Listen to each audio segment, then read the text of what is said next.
ప్రస్తుతం శేఖర్ బాషా ఉన్నారు. అంటే ఇప్పుడే కంప్లైంట్ చేశారు లోపల. అసలుకి చెప్పండి, మీరు ఎప్పటి నుంచి ప్రీతికి పరిచయం ఉన్నారు? నాకు ప్రీతి ఈ మధ్య పరిచయం అమ్మ. ఇప్పుడు ఎప్పుడైతే నేను స్టాండ్ తీసుకున్నానో ఈ డ్రగ్స్కి అగెనెస్ట్గా అండ్ ఈ అమ్మాయి పెట్టే ఫాల్స్ కేసెస్కి అగెనెస్ట్గా ఒక్కొక్కళ్ళు ఆవిడ బాధితులు నన్ను సంప్రదించడం జరుగుతుంది. సో కొంతమంది అనానమస్గా మా పేరు చెప్పడం ఇష్టం లేదని చెప్పి నాకు కొన్ని ఆడియోస్ వీడియోస్ పంపిస్తున్నారు. బట్ కొంతమంది ఫోన్ చేసి చెప్తున్నారు. అలాగే ప్రీతి అండ్ ఉదయ్ కూడా నన్ను సంప్రదించడం జరిగింది. వాళ్ళు చెప్పింది ఏంటంటే ఈవిడ బ్లాక్మెయిల్ చేస్తోంది, మమ్మల్ని థ్రెటన్ చేస్తోంది అని చెప్పి. ఏం పెట్టుకొని బ్లాక్మెయిల్ చేస్తుంది అంటే, సంవత్సరం క్రితం ఆవిడ ఈయన ఫోన్ తీసుకెళ్ళిపోయిందిట. మరి ఆ ఫోన్ గురించి ఇదే పిఎస్లో ఇక్కడ అబ్బాయి ఉదయ్ వచ్చి కంప్లైంట్ ఇచ్చాడు. కానీ దాని గురించి చర్య తీసుకోకపోగా ఆ ఫోన్లో ఉన్న చాలా ఇంపార్టెంట్ వీళ్ళిద్దరికీ మధ్య జరిగిన సెన్సిటివ్ అమ్మాయి డాన్సెస్ కావచ్చు, ఇవన్నీ కూడా అమ్మాయి పెట్టుకొని వాటిని ఎప్పటికప్పుడు నేను బయట పెడతాను. శేఖర్ బాషా గారు కొద్దిసేపటి క్రితమే అటు లావణ్య ఎక్స్క్లూజివ్గా బిగ్ టీవీకి ఒక ఆడియో క్లిప్ని కూడా రిలీజ్ చేసింది. ఒక్కసారి విందాం. ఎందుకంటే గతంలో ప్రీతి స్వయాన స్వయాన ఎవరైతే మీ గురించి అంటే ఆడియన్స్ ఏదైనా సరే ఎవిడెన్స్ కావాలి అని చెప్పేసి ఇవ్వండి అని ఒక్కసారి వినండి.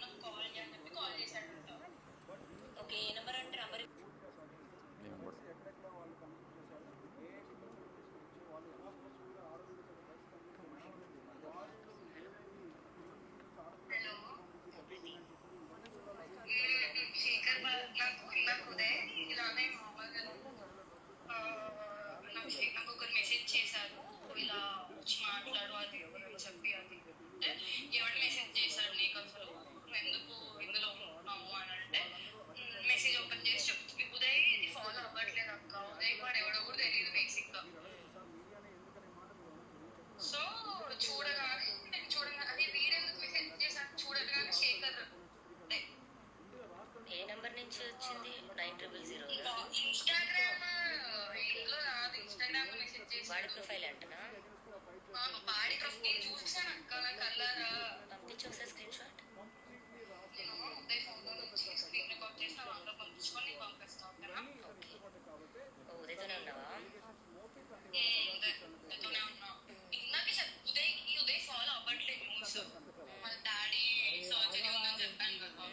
సో దాంట్లో ఇది ఉన్నాడు ఉదయ్ న్యూస్ ఫాలో అవ్వట్టు. ఉదయ్ కష్టపడి ఎవడో కూడా తెలియదు, పిచ్చోడు ఉదయ్. నేను చూసి అదే పిచ్చోడా నీకు అర్థం తెలియదారా, వీడెవడో వీడేరా ఇప్పుడు మెయిన్ ఇది చేస్తుంది అంటే, అవునా నాకు తెలియదే, నాకు నిజంగా న్యూస్ లోకి రావట్లేదు అంటే, పిచ్చోడం ఏం రావు బట్ చెప్పు అంటే సర్లే అని వాష్రూమ్కి వచ్చి ఇప్పుడు చెప్తున్నా అక్క నీకు. ఏమడుగుతున్నాడంట? మెసేజ్ చేశాడు హాయ్ ఉదయ్ అదే అని చెప్పి. నేను స్క్రీన్ రికార్డ్ పంపిస్తాను 1 hour పక్క. ఓకేనా? అందరికి మెసేజ్ అయితే అందరికి చేస్తున్నాడు, నాకైతే వాట్సాప్ చేశాడు అందరికి. వాట్సాప్ నాకు వస్తే నేను డైరెక్ట్ ఇచ్చి వాడదా అక్క, నీకు తెలుసా. వాడు అసలు నిన్న సారీ చెప్పన్నాడు, సరే అని సారీ చెప్పినా అయినా వస్తున్నాడు అంటే వాడు చూడు ఎప్పుడు చేశాడు డబ్బులు ఇప్పి ఈ రోజే చేశాడు అక్క, ఈ రోజు నేను ఒక్కసారి పంపించవా కొంచెం? ఇప్పుడు ఆ టాపిక్ మాట్లాడుతున్నా మళ్ళీ ఇది ఒకటి నాకైతే మెసేజ్ రాలేదు కానీ but that is not correct. ఇప్పుడు నీ ఫ్రెండ్స్ అందరికి మెసేజ్ చేయడం ఎంతవరకు కరెక్ట్ అక్క? నేను పంపిస్తాను. ఇప్పుడు అతని పర్సనల్ టార్గెట్ అంతా కూడా నేనే, అది అంటే అన్న చేస్తున్నాడు, ఆయనకి ఏం సంబంధం? రాజ్ చేపిస్తున్నాడు అని అంటున్నాడు. బట్ రాజు కూడా అదే అంటున్నాడు. కాల్ ఇన్స్టాగ్రామ్ కాల్ చేసి నీకు తగ్గన మాట్లాడాలనుకుంటున్నాడు, మా ఫ్యామిలీ జోలికి వస్తుంది తను, అది రాలేదు. నేను అన్న అనిపించోడా నీకు అర్థం కావట్లేదా? There's so many things that should come out. She's not taking any of it. See, ఇప్పుడు తప్పులు చేశారంటే అందరూ చేశారు, దగ్గర పడుకోండి అంతమందితో. అదే అన్నా, ఎవ్రీవన్ డూ మిస్టేక్స్. మనం పై నుంచి దిగి రాలేదు, అందరం I told him the same thing.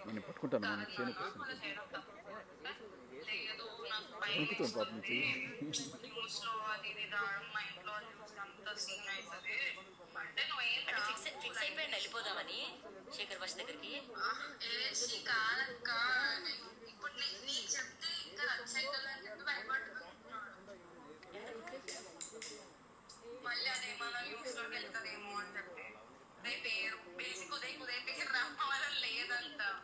Okay, నేనెందుకు నాకు ఆంటీగా చేస్తేనే నేను అదే చెప్పాను, పిచ్చోడా నీకు అర్థం కావట్లేదా ఎన్నోడా not understanding what is basic ఉదయ్కి సినారియో మొత్తం తెలియదు అక్క. మొన్న వీడియో ఒకటి వచ్చింది కదా ధర్మమ్మ ఇంకా మాదిని, అది కూడా ఉదయ్ చూడలే ఇప్పటి వరకు. సో వాడికి ఏం తెలియదు.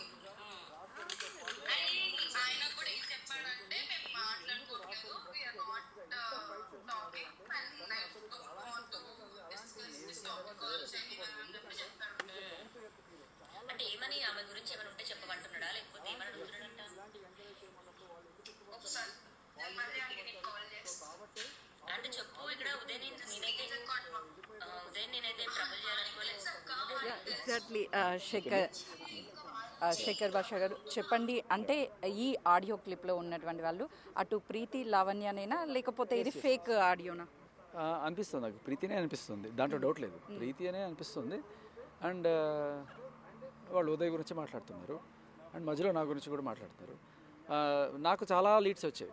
లైక్ ఆ ఆడియో విన్నప్పుడు నాకు బన్ను ఎవరు, శివ ఎవరు, కార్తీక్ ఎవడు, నాకు భలే చాలా క్వశ్చన్స్ వచ్చాయి. వీళ్ళందరూ ఎవరు తెలుసుకోవడానికి నేను ట్రై చేశాను. సో నాకు కొన్ని లీడ్స్ కొంతమంది ఇచ్చారు. సో కొంతమంది అంటే నేను చాలాసార్లు నా వాట్సాప్లోనే చెక్ చేసుకునేవాడిని. ఒకరోజు ఇన్స్టాగ్రామ్ ఓపెన్ చేసినప్పుడు నాకు చాలానే లీడ్స్ వచ్చినాయి. అందులో కొంతమంది ఇస్నాపూర్ నుంచి మెసేజ్ చేశారు, కొంతమంది అలా మెసేజ్ చేశారు. అందులో వీడిని అడిగితే వీడిని గెలిగితే నీకు బోల్డ్ అంత ఇన్ఫర్మేషన్ వస్తుందని ఎలా వచ్చారు. సో ఆ ఉదయం కూడా నాకు తెలియదు, జస్ట్ ఒక ఉదయ్ అనే పేరు వచ్చిందే. సో నేను మెసేజ్ చేసి హాయ్. ఎగ్జాక్ట్లీ, మీరే హాయ్ అని మెసేజ్ చేశారు అని చెప్పేసి అక్కడ ఆడియో క్లిప్లో కూడా చాలా క్లియర్గా ఉంది, మీరు అగ్రీ చేస్తున్నారు. కానీ కొద్దిసేపటి క్రితమే మీ అడ్వకేట్ మాట్లాడినప్పుడు ఎందుకు ఇన్ని రోజుల నుంచి అటు ముందుకు రాలేదు అని అంటే, ఇప్పుడు శేఖర్ భాష వచ్చి బయటికి ఫైట్ చేయడంతో వాళ్ళు అప్రోచ్ అయ్యారు అని చెప్తారు. అంటే మీరు అప్రోచ్ అయ్యారా లేదంటే వాళ్ళే మిమ్మల్ని అప్రోచ్ అయ్యారు? ఇక్కడ ఇద్దరు, అటు అడ్వకేట్ ఒక విధంగా చెప్తున్నారు, మీరు ఒక విధంగా చెప్తున్నారు. ఎవరిని అప్రోచ్ అయ్యారు? అదేంటున్నా, నేనే ఫస్ట్ ఉదయ్కి మెసేజ్ పెట్టాను, హాయ్. అది కరెక్ట్, దాంట్లో డౌటే లేదు. ఉదయ్కే కాదు, ఎవరైతే నాకు కొంతమంది లీడ్స్ పంపిస్తుంది, ఈ అబ్బాయి ఉన్నాడు, ఈ అబ్బాయికి పెట్టు, నీకు ఏమైనా ఇన్ఫర్మేషన్ వస్తుంది, ఈ అబ్బాయికి పెట్టిన ఇన్ఫర్మేషన్ వస్తుంది. సో నేను చాలా క్యూరియస్గానే ఉన్నాను. ఈ కేసులో ఇన్వెస్టిగేట్ చేసి నిజాలు రాబట్టాలని చెప్పి తెలుసుకోవడానికి నేను పెట్టాను. దాంట్లో ఆవిడ ఫ్రెండ్ అయితే ఏంటి, ఇంకెవడ ఫ్రెండ్ అయితే ఏంటి. సో బేసికల్లీ మనం ఇన్వెస్టిగేట్ చేస్తేనే కదా తెలిసేది వాళ్ళని. అందుకనే ఉదయ్కి పెట్టాను. తర్వాత వాళ్ళ బన్ను అని ఎవరో ఉన్నారు, అతనికి కూడా ఫోన్ చేశాను. అది కూడా ఆవిడకి తెలుసు. మా పన్నోడికి ఎందుకు ఫోన్ చేస్తావు, ఎందుకు చేస్తాం, ఆ రోజు నువ్వు ఉన్నావు, అక్కడ ఉన్నావు, జరిగిందేంటో చెప్తావు, చాలా క్లియర్గా ఉందంటే వాడు చాలా తెలియగా నాకేం గుర్తులేదు సార్ అన్నాడు. వాడు తర్వాత వెళ్ళి ఆవిడకి చెప్పాడు. ఆ విషయం నాకు అర్థమైంది.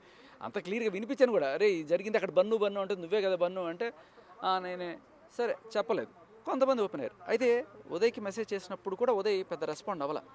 కాకపోతే నేను ఎప్పుడైతే వీళ్ళని ప్రోబ్ చేస్తున్నాను అని తెలిసిందో ఆవిడికి డౌట్ వచ్చేసింది. వీడియో మెల్లగా ఎట్లా ఒకట తీగ లాగేస్తాడు, డొంకంతా కదిలిపోతుంది నాకు అని చెప్పి మెల్లగా ఏం చేసింది, వీళ్ళని భయపెట్టడం మొదలెట్టింది, ఉదయ్ని ప్రీతిని. ఎలా, ఈ ఉదయ్ ఫోన్ గత సంవత్సరం నుంచి ఆవిడ దగ్గరే ఉంది. That she also accepted. మీకు కావాలంటే ఆ కాల్ రికార్డ్ కూడా ఉంది. సో ఆ ఫోన్లో ఏమున్నాయంటే ఉదయ్ ప్రీతికి సంబంధించిన కొన్ని క్లోజ్ ఫొటోస్ అవన్నీ ఉన్నాయి. అవి పెట్టుకొని వాళ్ళని బెదిరిస్తూనే ఉంటుంది. This poor girl has no other options to be nice to her. ఒకవేళ కనుక చెప్పనివ్వండి, ఈవిడ ఇంత నైస్గా మాట్లాడడానికి కారణం ఏంటంటే, ఒకవేళ నైస్గా మాట్లాడకపోతే ఈవిడ బయటపెడుతుంది. ప్రేమ నటించకపోయినా కూడా ఆవిడకి ప్రాబ్లమే. అందుకని సో అలా క్యాజువల్గానే ఉంది. కానీ ఆవిడకి భయపడి మెల్లగా ఈవిడ విశ్వరూపం చూపించడం మొదలెట్టి ఏంటి, వేరే ఫేక్ అకౌంట్ క్రియేట్ చేసింది అమ్మాయి పేరు మీద, ఇదిగో చూడు ఇట్లా వస్తున్నాయని చెప్పి బెదిరించారు. ఫోటోలు గీటోలు పెడుతుంది. కానీ మీరు ఎక్కడా కూడా అంటే ప్రీతిని బెదిరిస్తుంది ఫేక్ అకౌంట్ అని చెప్తున్నారు. కానీ ఇప్పుడు మనం విన్నటువంటి ఆడియో క్లిప్ లో ఎక్కడా కూడా తను భయపడుతున్నట్టు ఎక్కడా లేదు. చాలా క్లోజ్ గా, అంటే మీరు ఎప్పుడు అప్రోచ్ అయ్యారు అంటే మీరు అప్రోచ్ అయ్యారని ఇది 1 వీక్ క్రితమే జరిగింది. ఈ బెదిరింపు అనేది 2-3 రోజుల నుంచి. ఎందుకంటే తను ఎవరెవరికి డ్రగ్స్ అలవాటు చేసిందో తనకు ఒక ఐడియా ఉంటుంది కదా, వాళ్ళందరికీ ఫోన్లు చేసి బెదిరిస్తోంది. నువ్వు పొరపాటున కనుక శేఖర్ భాష కానీ ఎవరికైనా సరే మీడియా ముందుకు వెళ్ళావంటే నీ తాట తీస్తా. కానీ ప్రీతినే స్వయాన ఎవరికి లావణ్యకి కాల్ చేసినట్టుగా కనిపిస్తుంది. లావణ్యకి చాలా క్లియర్గా చెప్తుంది, ఎందుకంటే శేఖర్ భాష మమ్మల్ని అప్రోచ్ అవుతున్నాడు, మేము ఎలాంటివి చెప్పడం లేదు, ఏమీ లేదు, ఎందుకు అని చెప్పేసి అంటుంది. అంటే ఎందుకు అంటే నేను చెప్పేస్తాను అక్క నీకు సంబంధం అని చెప్తారా ఎవరైనా? చెప్తే ఆవిడ ఒప్పుకుంటుందా? తాట తీసేస్తుంది. అసలు మీరు కాల్ చేశారని ఇన్ఫర్మేషన్ ఎందుకు ఇవ్వాలి? తనకి ఇవ్వకుండానే సీక్రెట్గానే డైరెక్ట్ మీతోనే అప్రోచ్ అయ్యి అన్నీ కూడా రివీల్ చేయొచ్చు కదా. కరెక్ట్, అప్పటికి ఇంత ఎవాల్వ్ అవ్వాల. ఉదయ్ ఎవరో కూడా నాకు తెలియదు బేసికల్లీ. నేను జస్ట్ ఉదయ్కి హాయ్ అని పెట్టంగానే ఆవిడకి నేను ఊరికే హాయ్ అని పెట్టాను. వీళ్ళలో ఇంత ఇన్ఫర్మేషన్ ఉంటుందని నాకు తెలియని కూడా తెలియదు. బట్ ఇది అవాల్వ్ అవడానికి కారణం కూడా ఆవిడే. ఎందుకంటే భయపడిపోయింది, వీళ్ళు ఎక్కడ చెప్పేస్తారు అని చెప్పి వాళ్ళు బెదిరించడం మొదలెట్టింది. 2-3 రోజులు 4 రోజుల తర్వాత. ఈ కాల్ వారం రోజులు అవుతుంది అనుకుంటా. సో ఇప్పుడు 2-3 రోజుల నుంచి వీళ్ళకి చుక్కలు చూపిస్తుంది అనమాట. రకరకాల ఫోటోలు పెట్టడం, దానికి ఏదో కామెంట్లు పెట్టడం, ఇవన్నీ చేసేటప్పటికి వీళ్ళు తట్టుకోలేకపోయారు ఇంకా. సో మొత్తానికి బయటకు వచ్చారు. సో అంటే పొగెడితే పురుగులు బయటకు వస్తాయి అన్నట్టుగా నేను జస్ట్ అలా హాయ్ పెడితే ఆ హాయిలో ఆవిడ పాపం అంతా ఎత్తుకొని ఇలా బయటపడిపోయింది ఆవిడ. అంటే ఇప్పుడు మిమ్మల్ని ఎలా నమ్మి బయటికి వచ్చారు ప్రీతి? అంటే దాదాపు 3 సంవత్సరాల పాటు లావణ్యతో ఉన్నారు. రీసెంట్గా అంటే మేబీ మీరు చెప్పినట్టు 1 వీక్ అయినా కూడా వాళ్ళ మధ్య అండర్స్టాండింగ్ ఉంది. సడన్గా మీ వైపు ఎలా టర్న్ అయ్యారంటారు? అంటే మీరేమన్నా బెదిరించారా? చిచ్చి అస్సలు కాదు. ఒకటి మీడియాలో బలంగా నిలబడింది నేను అని ఒక ధైర్యం ఉంది. బట్ ఇంకొకటి ఇది ఆవిడ స్వయంకృత అపరాధం. ఎలా అంటే వాళ్ళని ఎవరు నేడని కూడా నమ్మదనమాట ఆవిడ. ఎలా నువ్వు పెట్టేస్తావు, నువ్వు ఏదో ఒకటి చేసేస్తావు, వాడు రోజుకొక ఆధారం తీసుకొచ్చేస్తున్నాడు, ఇంకా నా పని అయిపోతుంది, మీరు కంపల్సరీగా నాకే ఉన్నారు, నాతోటే ఉన్నారని చెప్పి అనుక్షణం అంటే యాంగ్జైటీ తోటి విపరీతంగా ఎక్కువ ఆలోచించేసి బెదిరించడం మొదలెట్టేసింది. ఆ బెదిరింపు అవన్నీ కూడా వాళ్ళకి సబ్మిట్ చేశారు. వాళ్ళు ఎంత క్లియర్గా పదే బెదిరించారు అని చెప్తున్నారు. కానీ మనం విన్న ఆడియో క్లిప్లో వాళ్ళ మధ్య చాలా ఆడియో క్లిప్ వారం రోజుల క్రితం, దాంట్లో బెదిరింపు ఏం లేదమ్మా. ఆడియో క్లిప్ జస్ట్ మీ దగ్గర ఏమైనా ఎవిడెన్స్ ఉన్నాయా? అంటే బెదిరిస్తే ఏమని బెదిరింపు కాల్ చేస్తారు? అయ్యో అబ్బాయి లేడా? వాట్సాప్ చాట్ ఉంది చాలా క్లియర్గా. చేతనా కొడుకా నువ్వు వెళ్ళావంటే, ఈ అబ్బాయి నీ ఉదయ్ నా తమ్ముడు, ఉదయ్ ఫేస్ మాత్రం బ్లర్ చేస్తాను, నీ ఫేస్ మొత్తం నీ బండారం బయట పెడతాను, నీ వీళ్ళిద్దరి పర్సనల్ వీడియోస్ అన్నీ కూడా బయట పెడతాను. క్లియర్ చాట్ ఉంది, నేను మీకు పంపిస్తాను చూడండి. ఇది వారం రోజుల క్రితం గాల గురించి మీరు అడుగుతున్నారు. వారం రోజుల క్రితం నథింగ్. ఆవిడే డౌట్ పెద్దదయ్యి ఆవిడే వీళ్ళని పీడించి ఇంకా భరించలేని స్టేజ్లో బయటకు వచ్చారు. అది జరిగింది. ఇప్పుడు అంటే ఏ విధంగా న్యాయం చేయాలనుకుంటున్నారు? అటు ప్రీతికైనా, లేకపోతే ఇలాంటి బాధితులు చాలా మంది ఉన్నారని భావిస్తున్నారు? ఖచ్చితంగా అమ్మ, ఈవిడ ప్రీతి చెప్పిన దాంట్లోనే ఒక 6 మంది ఉన్నారు బాధితులు. ఇంకా ఇది ఆ సంవత్సరం మాత్రమే, ఇది ప్రతి సంవత్సరం ఇదేట. ఆవిడ డ్రగ్స్ తీసుకున్నప్పుడు ఒక 24 ఎందుకు అనేది కూడా మనం అడగాలి. ఎందుకు ఒకరికి బలవంతంగా అలవాటు చేయాలి? ఒక మనిషి డబ్బులేం రావట్లేదు కదా, అవుట్ ఆఫ్ ఫన్ ఎందుకు అలవాటు చేస్తారు తెలుసా మీకు? ఆవిడ డ్రగ్ తీసుకున్నప్పుడు ఒక 24 అవర్స్ పాటు నిద్ర రాదట. కంటిన్యూస్గా మ్యూజిక్ ప్లే చేస్తూ ఆ డీజే చేస్తూనే ఉంటుందట. ఆవిడకి తోడు ఎవరైనా కావాలి. అండ్ ఈవిడ్ని చిలకెత్తలాగా తెచ్చుకొని ప్రతిసారి చెల్లి రా చెల్లి అని చెప్పి పిలిచి బలవంతంగా నోట్లో ఇట్లా పెట్టేసి బాటిల్తో థమ్స్అప్ పోసేసి, ఇంకా ఆవిడకి ఫస్ట్ టైం అది. తర్వాత రెండోసారి ఇలా చేయి అక్క నాకు వద్దక్క అన్నా కూడా లేదు, నువ్వు నా చెల్లి అయితే చేయి అని చెప్పి ఎమోషనల్గా బ్లాక్మెయిల్ లాగా చేసి తనతో అంటే ఈ డ్రగ్స్ అలవాటు చేసి ఎన్ని మంత్స్ అవుతుందా, ఇయర్స్ అవుతుందా, డేసే అవుతుందా? ఇయర్ అవుతుందమ్మా, ఇయర్ పైన అవుతుంది. అది క్లియర్ కట్గా నాకు టక్ అని గుర్తురాదు, బట్ ఇయర్ పైన అవుతుంది, ఇయర్ కన్నా ఎక్కువ అవుతుంది. ఇన్ఫ్యాక్ట్ ఆవిడ సంవత్సరం పైన ఈ డ్రగ్స్ బారిలో ఉండింది. తర్వాత ఫైనల్ డిప్రెషన్కి వెళ్ళిపోయి సూసైడ్ టెండెన్సీ, ఆల్మోస్ట్ సూసైడ్ కూడా చేసుకునే స్టేజ్కి వెళ్ళిపోయి తర్వాత అక్కడి నుంచి వాళ్ళ అమ్మ వాళ్ళు తీసుకెళ్ళి రీహాబ్లో చేర్పించారు. ఆ రీహాబ్ నుంచి బయటకు వచ్చి ఇప్పుడు ఇది ఉంటుంటే ఆవిడ జైలు నుంచి వచ్చిన తర్వాత మళ్ళీ ఫోన్ చేయడం మొదలెట్టింది. ఏంటి అదే ఇంకా మళ్ళీ చేద్దామన్నా ఇంకో ఏమిటో తెలియదు. But I don't know what. Finally పోలీసులకు ఎలాంటి ఎవిడెన్స్ అనేది మీరు ఇచ్చారు? కంప్లైంట్లో ఏమని అసలుకి రాశారు? ఇప్పుడు కొంత ఎవిడెన్స్ ఇచ్చామమ్మా.